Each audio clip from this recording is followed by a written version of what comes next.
Hello everybody, नमस्ते। आज की वीडियो में आपको एक ऐसे आयुर्वेदिक डॉक्टर से मिलाने वाला हूं जो अभी 17 ईयर से पंचकर्म और आयुर्वेद का प्रैक्टिस कर रहे हैं और अभी सर एनआईए जयपुर के जो हॉस्पिटल है उसमें पंचकर्म स्पेशलिस्ट हैं। सर का नाम है डॉक्टर वैभव बापट। सर सबसे पहले आपका बहुत बहुत स्वागत है हमारे चैनल पे। Thank you. नमस्कार सभी को। Thank you sir. इस वीडियो में सर से जानेंगे कि पंचकर्म में स्पेशली किस तरह के पेशेंट आते हैं, कौन से रोग का उपचार हो रहा है। दूसरा कि पंचकर्म में कौन से स्कोप्स हैं, अगर कोई आयुर्वेदा के जो स्टूडेंट है उनके लिए क्या क्या स्कोप्स हैं, और केरलीय पंचकर्म और क्लासिक पंचकर्म में क्या डिफरेंस है, ये हम लोग भी सुनते हैं। पंचकर्म स्पेशलिटी डिपार्टमेंट में कुछ सर्टिफिकेट कोर्स होते हैं, उसके बारे में सर से जानेंगे। I am Anurag Kushwaha, intern NIA Jaipur Rajasthan. तो सबसे पहले सर आप अपने जर्नी के बारे में बताइए कि सर बीएएमएस से लेकर के एनआईए जयपुर के हॉस्पिटल में पंचकर्म स्पेशलिस्ट बनने तक का सफर आपका कैसा है, प्लीज हमें भी बताइए सर।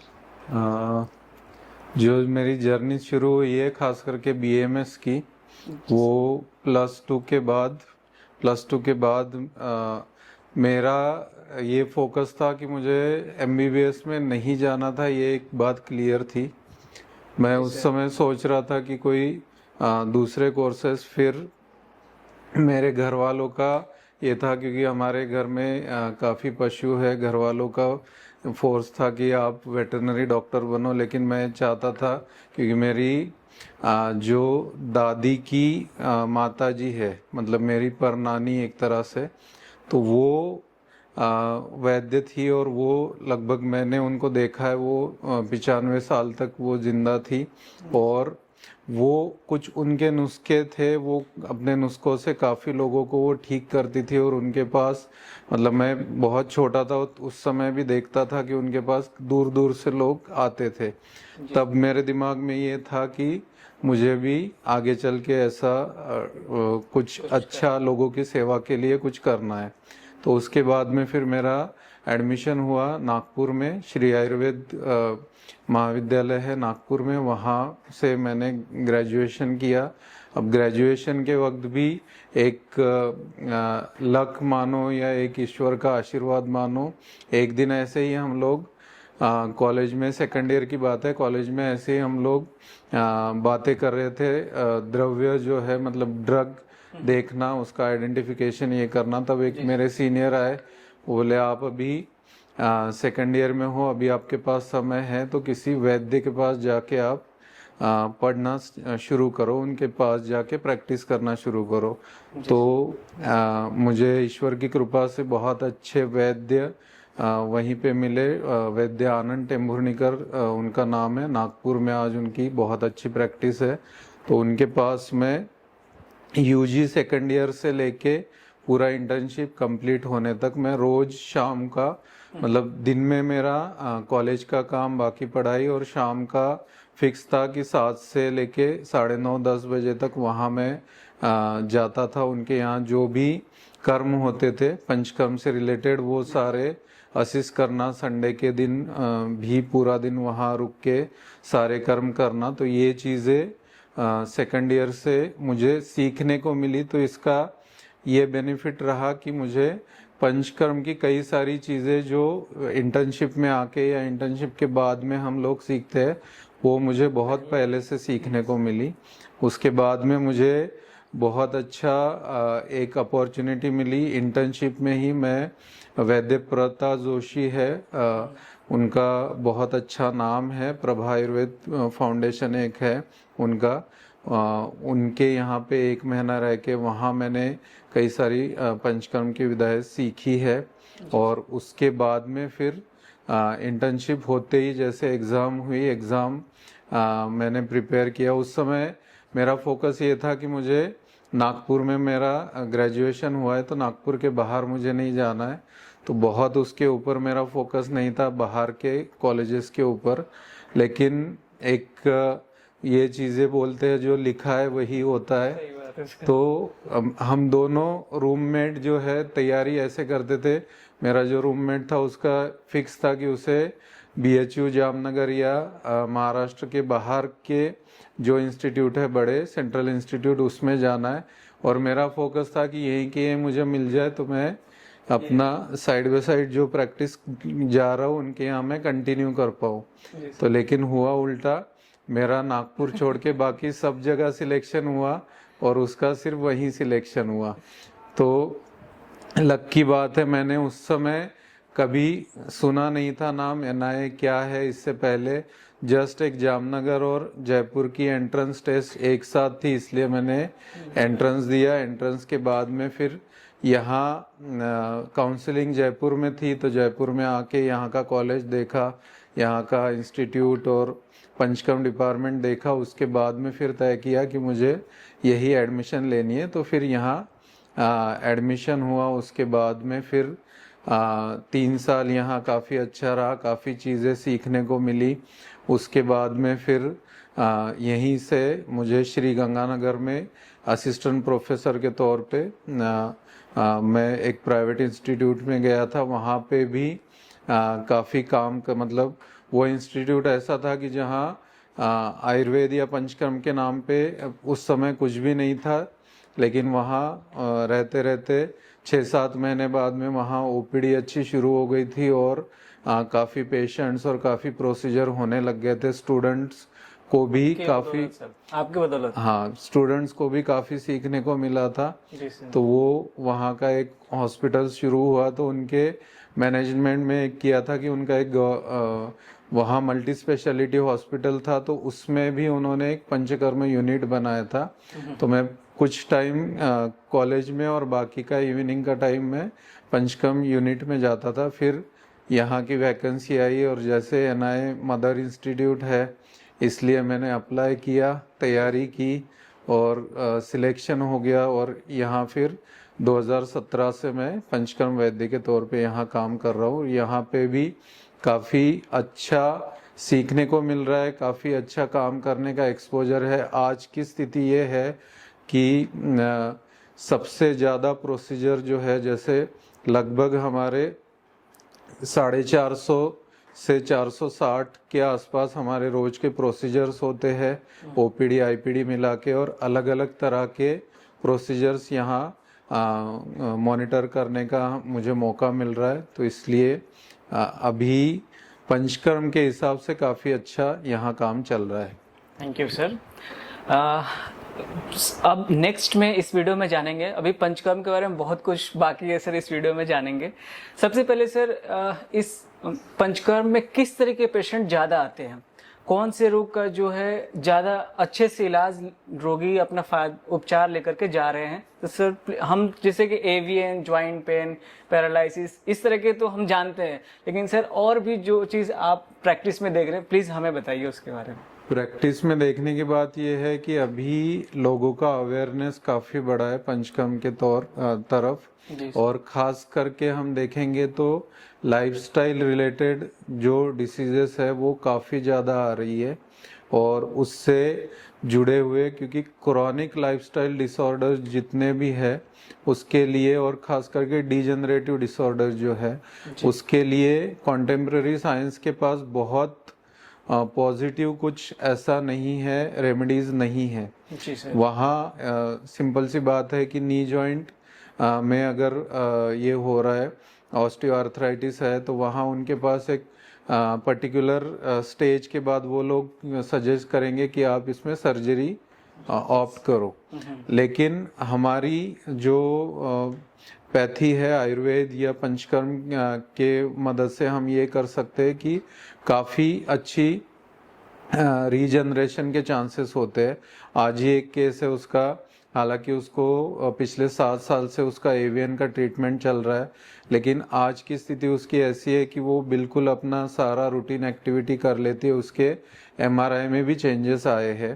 तो जो खास करके स्टूडेंट्स, आपने बताया कि स्टूडेंट ज़्यादा आपके चैनल को फॉलो करते हैं, तो स्टूडेंट्स को मैं ये बताना चाहता हूँ कि आप संहिता अगर सही से पढ़ के, अगर संहिता के जो सिद्धांत है उसके ऊपर आप अच्छे से काम करोगे और सिद्धांतों के आधार पे आप अगर चिकित्सा या कर्म निर्धारण करते हो तो हम लोग काफ़ी अच्छा उसमें रिजल्ट दे सकते हैं। तो डिजेनरेटिव डिसऑर्डर्स के साथ साथ ही यहाँ पे स्किन के लिए काफ़ी पेशेंट आते हैं, और ख़ास करके एक्सीडेंटल इंजरी पोस्ट सर्जरी के बाद में, जो खास करके रोड एक्सीडेंट होता है, स्पाइनल कॉर्ड इंजरी हो जाती है, उसके बाद में जो परमानेंट डिसेबिलिटी आ जाती है, तो उसमें भी हम लोग काफ़ी अच्छा उनमें रिकवरी, या उनका कुछ नहीं होता है तो एक पॉजिटिविटी उनमें आ जाती है, कुछ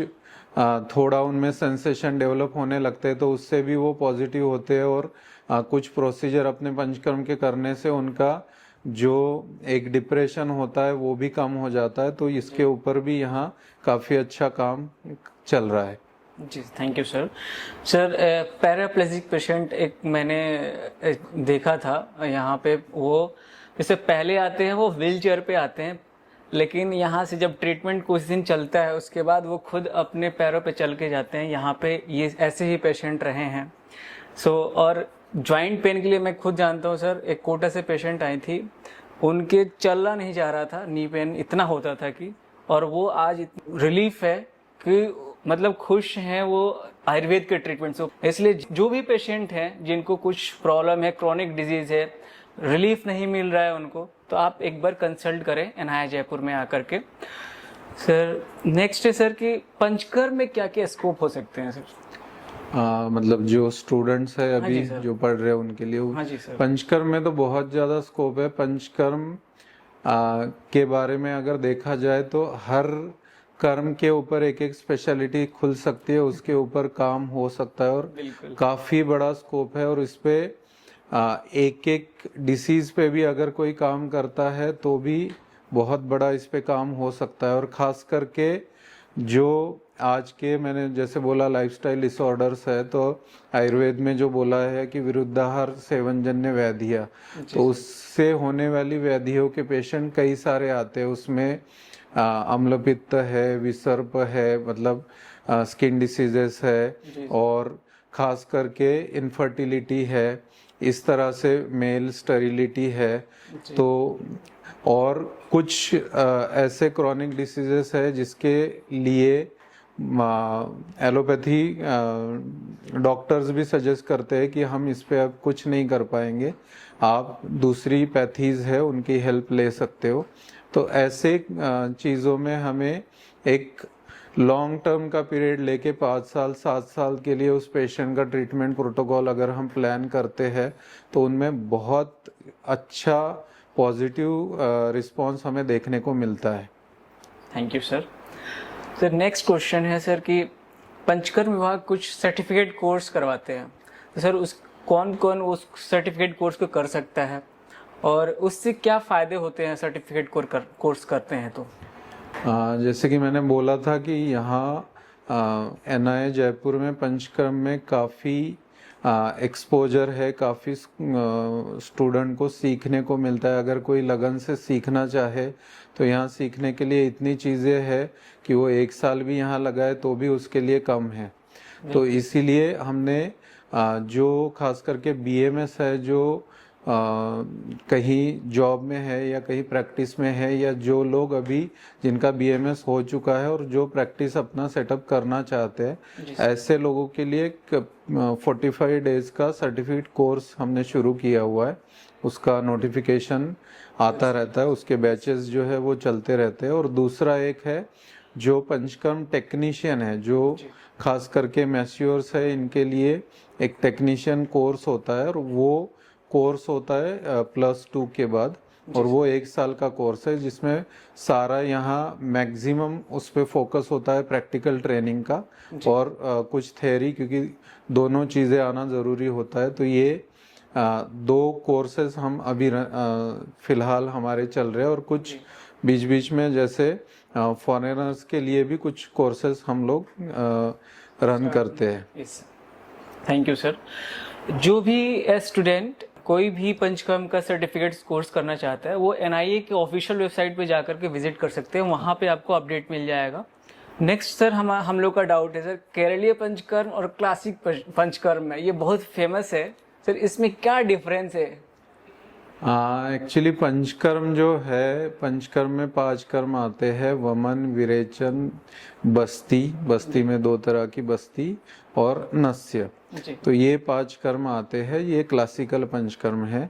केरल में जो इससे पहले जो पूर्व कर्म किए जाते हैं उसमें अभ्यंग और स्वेदन। तो उन्होंने एक बहुत अच्छा काम किया है कि अभ्यंग और स्वेदन के मॉडिफिकेशन किए हुए, उसके अभ्यंग के कुछ अलग अलग प्रकार है, स्वेदन के कुछ अलग अलग प्रकार है, तो उनका मॉडिफाइड फॉर्म बना के उसको केरलीय पंचकर्म एक नाम दिया हुआ है। तो वो भी जैसे वहाँ के एनवायरनमेंट है और हर पेशेंट जो है या हर कोई जो आज की स्थिति में पूरे क्लासिकल पंचकर्म कर नहीं सकता या उतना वो फॉलो नहीं कर सकता है, उसके जो रिस्ट्रिक्शन होते हैं, तो उसके हिसाब से उन्होंने केरलीय पंचकर्म की कुछ थेरेपीज जो है वो डेवलप की है। खास करके उसको हम पूर्व कर्म की थेरेपीज बोल सकते हैं। तो ये बेसिक डिफरेंस है क्लासिकल पंचकर्म और केरलीय पंचकर्म में। दोनों ही अपने जगह पे, दोनों के प्लस पॉइंट अपने अपने जगह पे है। जी sir, thank you sir. Sir next question है सर कि पंचकर्म ट्रीटमेंट करते टाइम किस तरह के चैलेंजेस आते हैं सर?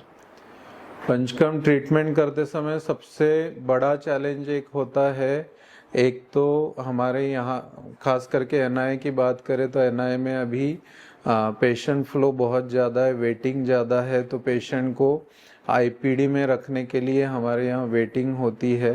तो कोई पेशेंट का ट्रीटमेंट प्लान करना तो उसमें फिर वो वेटिंग क्लियर होने का इंतज़ार करना पड़ता है। एक तो ये बड़ा चैलेंज है। उसके बाद में दूसरा एक चैलेंज आता है कि जो एनवायरमेंटल चेंजेस होते हैं, जैसे पंचकर्म करके खास करके संशोधन कर्म जो है वो किए जाते हैं जब ना ज़्यादा गर्मी हो ना ज़्यादा सर्दी हो। तो ऐसा एनवायरनमेंट हमेशा पूरा नहीं मिलता है, खास करके जयपुर जैसे लोकेशन पे। तो ये यहाँ पे कोई भी कर्म प्लान करना, उसमें एक रिस्ट्रिक्टेड टाइम पीरियड होता है और उसमें भी अचानक जैसे मौसम सही है और अचानक बादल आ गए, बारिश आ गई, तो काफ़ी रिस्ट्रिक्शन हमें आते हैं प्रोसीजर करने में या प्रोसीजर प्लान करने में। और दूसरा यहाँ पे मतलब फाइनेंशियली तो कोई पेशेंट के ऊपर कोई बोझ नहीं रहता, लेकिन एक बड़ा चैलेंज ये है कि जो पेशेंट आते हैं वो एलोपैथी ट्रीटमेंट, एलोपैथी नहीं बाकी ट्रीटमेंट लेके 1-2 साल लेके सब थक हार के यहाँ आते। ज़्यादा बेटर यही होता है अगर कोई सबसे पहले यहाँ ट्रीटमेंट के लिए आए, कोई जैसे ही उनको पता चले कि ये उनको बीमारी है, उसके बाद वो अगर यहाँ जल्दी आते हैं तो उसमें रिकवरी के चांसेस बहुत ज़्यादा बढ़ जाते हैं। जैसे कुछ व्याधियाँ जो आयुर्वेद के हिसाब से बोली गई है कि 1 साल हो जाए तो वो याप्य होती है। याप्य का मतलब कि वो लाइफ लॉन्ग उनके ट्रीटमेंट उनको लेना पड़ेगा। तो वही अगर जल्दी वो आते हैं, उसमें अगर पंचकर्म सही समय पे अगर उनका किया जाता है तो किया जाए तो वो उनको इफेक्ट बहुत जल्दी मिल सकता है। तो एक बड़ा चैलेंज है, लोगों की जो अवेयरनेस तो काफ़ी बड़ा हुआ है लेकिन लोगों में अभी उतना अप्रोच डेवलप नहीं हुआ है कि बीमारी होते ही पहले वो आयुर्वेद के लिए आए। तो वो आने लग जाएंगे तो उसके बाद में रिजल्ट में और भी अच्छे रिजल्ट हमें दिखने को मिलने लगेंगे। बिल्कुल सर। आपने सर एक चीज़ बताया कि पंचकर्म जो ट्रीटमेंट है उसके लिए प्रिकॉशन बहुत ज़्यादा रखना है, जैसे कि हमें एडमिट करना ही पड़ता है पेशेंट को। अगर कोई भी पंचकर्म का प्रोसीजर करना है तो उसके लिए एडमिट होके करना पड़ता है। इसलिए कोई भी पेशेंट यूट्यूब से या किसी अन्य जगह से सीख करके अपने घर पे या अनट्रेंड प्रोफेशनल से करवाने का कोशिश ना करे, क्योंकि पंचकर्म का जो प्रोसीजर है फायदे हैं तो उसके नुकसान भी बहुत ज़्यादा अगर गलत तरीके से किया जाए, है ना सर? यही हम लोग पेशेंट को हमेशा काउंसलिंग करनी पड़ती है। खास करके ये चीज़ जो आपने बताई कि फ़ायदे और नुकसान, तो हम लोग ये बोलते हैं कि अगर आप प्रॉपर सब चीज़ें फॉलो कर सकते हो तो ही हम शुरू करेंगे, नहीं तो हम शुरू ही नहीं करेंगे। क्योंकि जितना फ़ायदा है उससे ज़्यादा कई बार नुकसान भी होता है। जी। और गलत तरीके से करने पे और वो नुकसान लंबे समय तक वो पेशेंट को झेलना पड़ता है। जी तो सर। ज़्यादा बेटर है कि आपको जहाँ पे आपको लगता है कि यहाँ फैसिलिटी अच्छी है वहीं पे जाके आपको पंचकर्म करना चाहिए। Yes sir. थोड़े से मतलब समय निकालना आपको ज़रूरी होता है। समय बचाने के लिए या पैसे बचाने के लिए आप कहीं पे भी पंचकर्म करते हो या जो ट्रेंड नहीं है उनसे अगर आप जाके पंचकर्म करते हो तो आपको फायदे से भी ज़्यादा नुकसान हो सकता है। जी सर, बिल्कुल सर। सर नेक्स्ट है सर, पंचकर्म का आयुर्वेद में क्या इम्पोर्टेंस है सर? ये तो हमें पता है, जो भी आयुर्वेद के स्टूडेंट हैं उनको पता है कि पंचकर्म की कितनी वैल्यू है आयुर्वेद में। सर प्लीज अपने वर्ड्स में सर हमें बताइए कि। सिंपल एक चीज जनरल पब्लिक के लिए मैं बोलता हूँ। जी सर। आयुर्वेद के हिसाब से 3 दोषों का बैलेंस शरीर में रहना ये हेल्दी रहने के लिए ज़रूरी होता है। वो बैलेंस जैसे गड़बड़ाने लगता है वैसे बीमारियां होने लगती है। अब उसको 3 पार्ट में डिवाइड किया हुआ है। अगर वो थोड़ा बैलेंस गड़बड़ है तो उसमें केवल आप हल्का खाना खाना, इसी से आपका जो बीमारियां है वो कंट्रोल हो जाती है। जैसे कई बार ये होता है कि मुझे पेट में भारीपन लग रहा है तो मैं शाम को आज खिचड़ी खाऊंगा या शाम को हल्का खाना ले लूंगा या शाम को खाना नहीं खाऊंगा, उससे आपको दूसरे दिन आराम मिलता है। तो एक ये हो गया कि दोषों का बैलेंस तो बिगड़ा था लेकिन वो बहुत ज़्यादा नहीं था। दूसरी कंडीशन ये आती है कि बैलेंस मॉडरेटली बिगड़ा हुआ है, तो जिसमें क्या करना पड़ता है कि आपको साथ में कुछ दवाइयाँ भी लेनी पड़ती है। जी। लेकिन जब ये होता है कि दोषों का बैलेंस एक लिमिट से ज़्यादा बढ़ा हुआ होता है तो उस कंडीशन में आपके शरीर पे दवाइयों का भी इफेक्ट नहीं होता है। उस समय हमें दोषों का संशोधन करना ये बहुत ज़रूरी होता है। तो वो नहीं करेंगे, उसमें फिर दवाइयाँ हम लेते रहेंगे तो उसका इतना अच्छा आपको जो चाहिए वो बेनिफिट नहीं मिलता है।